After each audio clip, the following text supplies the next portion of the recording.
Ainsi, chacun de nous rendra compte à Dieu pour lui-même. Romains chapitre 14, verset 12. C'est la croyance en la responsabilité de l'homme devant son Créateur qui a fait un certain temps la grandeur de l'Amérique. Daniel Webster, l'un de nos grands leaders, a confessé « La pensée la plus solennelle qui ait jamais traversé mon esprit est celle de ma responsabilité finale à l'égard de mon Créateur. » Les hommes sont libres de leurs choix moraux, mais ils sont nécessairement tenus de rendre compte de leurs choix à Dieu.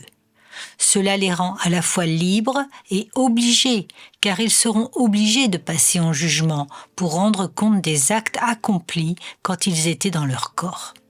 Vous avez certainement déjà entendu dire que l'être humain ne se tient que devant le tribunal de sa propre pensée et de sa propre conscience. Telle est la fameuse relativité de la morale qui est enseignée dans tant de nos universités et grandes écoles. On apprend à nos jeunes que chaque individu est sa propre loi, que le bien est ce que la société approuve et le mal ce qu'elle réprouve. S'il en était ainsi, il y aurait autant de codes moraux que d'êtres humains, et chacun de nous serait à la fois son témoin, son avocat, son juge, son jury et son geôlier. Non, Dieu ne demande pas à l'homme de rendre des comptes à lui-même.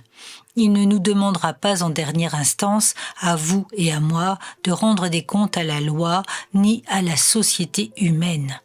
Nous sommes responsables devant celui qui nous a donné l'être.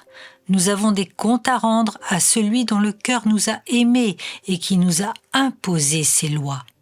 L'idée de la responsabilité de l'homme vis-à-vis de lui-même est tellement stupide qu'elle ne mérite pas qu'on s'y attarde.